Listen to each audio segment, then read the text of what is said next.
Assalamualaikum warahmatullahi wabarakatuh. Selamat malam, salam sejahtera dan salam sehat untuk kita semua.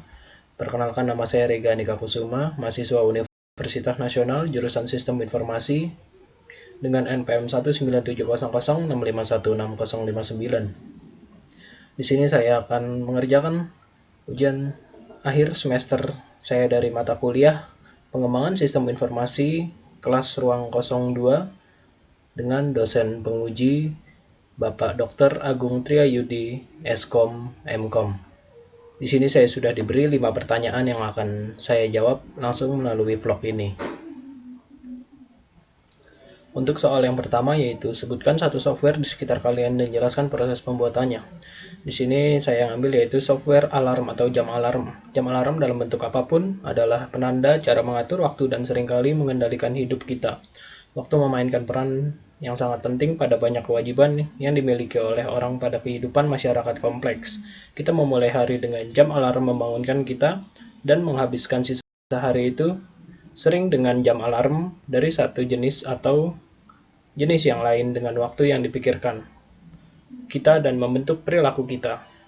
Bagi banyak orang, jam alarm telah digantikan oleh alarm di smartphone mereka. Metode pembangunan perangkat lunak jam alarm ini yaitu metode pembangunan perangkat lunak yang digunakan dalam pembangunan aplikasi ini adalah metode Software Development Life Cycle atau SDLC, yaitu dengan model waterfall, di mana proses model waterfall adalah melakukan pendekatan dengan cara sistematis dan terurai mulai dari level kebutuhan sistem ke tahap analisis, perancangan, implementasi, pengujian, dan perbaikan. Berikut ini merupakan siklus dari model waterfall menurut Ian Sommerville.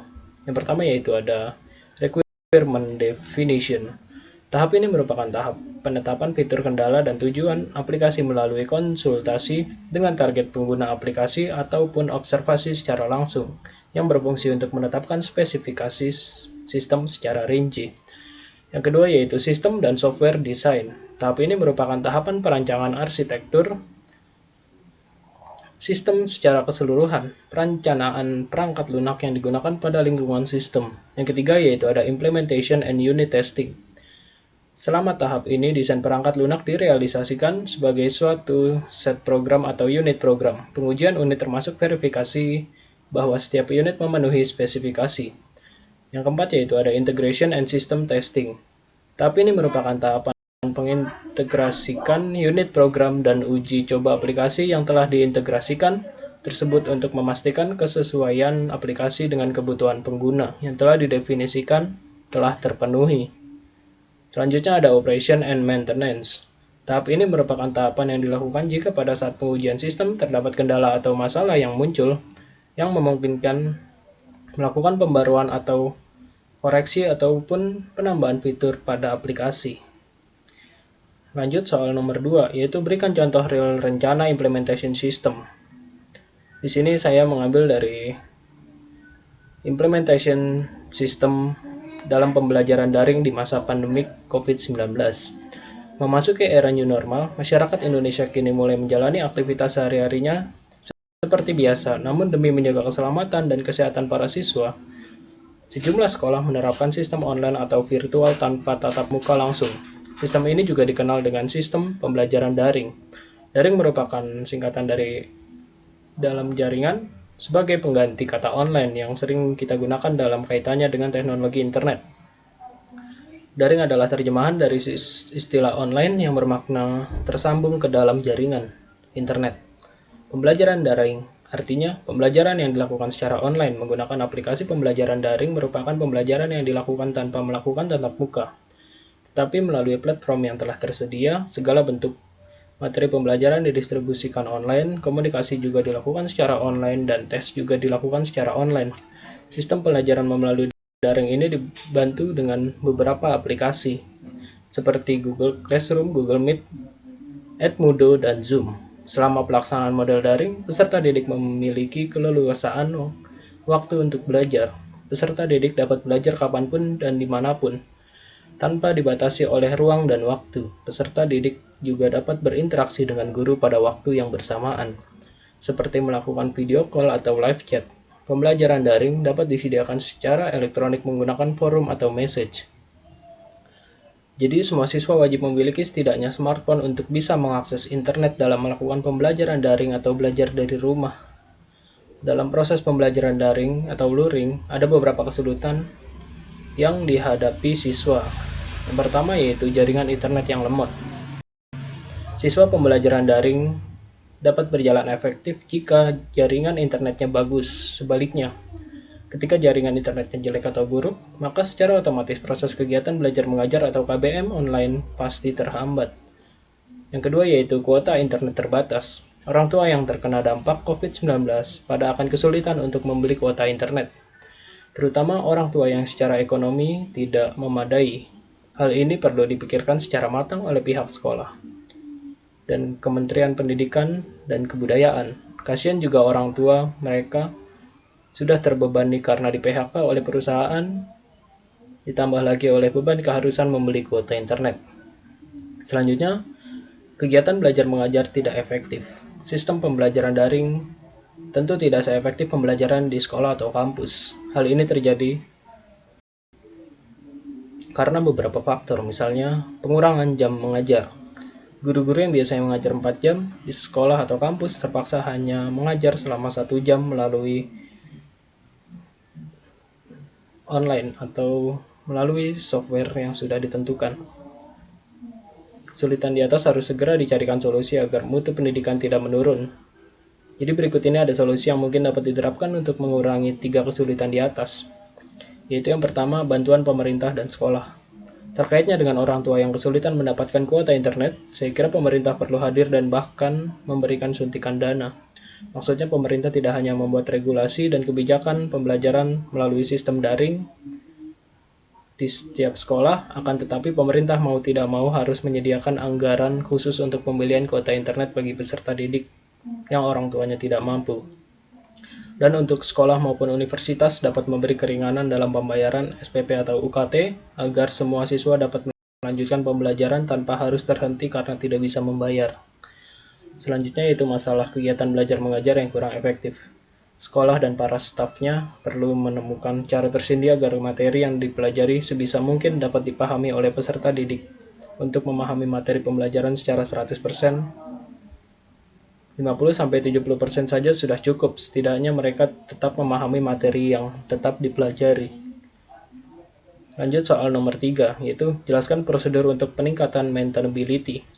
Prosedur untuk peningkatan maintainability yaitu yang pertama ada menerapkan SDLC dan SWDLC. Selanjutnya menspesifikasi definisi data standar. Lalu menggunakan bahasa pemrograman standar, merancang modul-modul yang terstruktur dengan baik, mempekerjakan modul yang dapat digunakan kembali. Selanjutnya, mempersiapkan dokumentasi yang jelas, terbaru, dan komprehensif. Lalu menginstal perangkat lunak, dokumentasi, dan soal-soal tes di dalam Central Repository System, CASE atau CMS, atau Change Management System.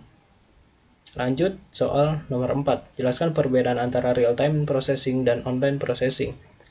Real-time processing.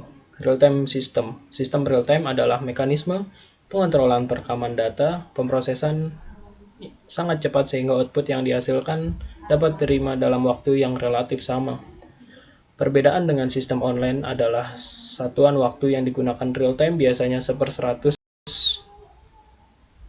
atau 1/1000 detik, sedangkan online masih dalam skala detik atau bahkan kadang beberapa menit. Beberapa perbedaan lainnya, online biasanya hanya berinteraksi dengan pemakai, sedangkan real-time berinteraksi langsung dengan pemakai dan lingkungan yang dipetakan. Online processing adalah sebuah sistem yang mengaktifkan semua peripheral sebagai pemasok data dalam kendali komputer induk. Informasi-informasi yang muncul merupakan refleksi dari kondisi data yang paling mutakhir. Karena setiap perkembangan data baru akan terus terupdatekan ke data induk. Salah satu contoh pengguna online processing adalah transaksi online. Dalam sistem pengolahan online transaksi secara individu di-entry melalui peralatan terminal, divalidasi dan digunakan untuk mengupdate dengan segera file komputer. Hasil pengolahan ini kemudian tersedia segera untuk permintaan keterangan atau laporan. Perbedaan dengan sistem online ialah satuan waktu yang digunakan oleh real-time biasanya hanya 1/100 atau 1/1000 detik saja, sedangkan online bisa dalam skala detik atau bahkan dalam beberapa menit. Perbedaan lainnya, online biasanya hanya berinteraksi dengan pemakai, sedangkan real-time berinteraksi langsung dengan pemakai dan lingkungan yang dipetakan. Soal terakhir yaitu, jelaskan penggunaan software ini, Software Capability Maturity Method atau CMM. The Capability Maturity Model atau CMM adalah framework yang untuk mengukur tingkat kematangan pengembangan sistem informasi dan manajemen proses dan produk suatu organisasi. CMM terdiri dari 5 tingkat perkembangan. Framework CMM untuk sistem dan perangkat lunak informasi bermaksud untuk membantu organisasi meningkatkan kematangan dari proses pengembangan sistem. CMM dibagi menjadi 5 tingkat kematangan yang mengukur kualitas dari proses pengembangan sistem dan perangkat lunak organisasi, atau setiap level menjadi prasyarat bagi level sesudahnya. Nilai-nilai yang dilihat dalam pengukuran CMM antara lain yang pertama, apa yang akan diukur atau parameter, bagaimana cara mengukurnya atau metode. Yang ketiga yaitu bagaimana standar penilaiannya atau skala penilaian. Yang keempat bagaimana interpretasinya atau bagi manusia. Kegunaan CMM meliputi yang pertama yaitu untuk meningkatkan tingkat kematangan sebuah organisasi pengembang perangkat lunak. Yang kedua yaitu untuk menyaring kontraktor yang akan menjadi pengembang perangkat lunak. Yang ketiga, untuk memberikan arah akan peningkatan organisasi bagi top manajemen di dalam sebuah organisasi pengembang perangkat lunak. Selanjutnya, sebagai alat bantu untuk menilai keunggulan kompetitif yang dimiliki sebuah perusahaan dibandingkan perusahaan pesaingnya. Baik, di sini saya sudah menjawab semua soal pertanyaan. Kurang lebihnya mohon dimaafkan. Wabillahi taufiq wal hidayah. Wassalamualaikum warahmatullahi wabarakatuh. Selamat malam. Salam sehat untuk kita semua. Terima kasih.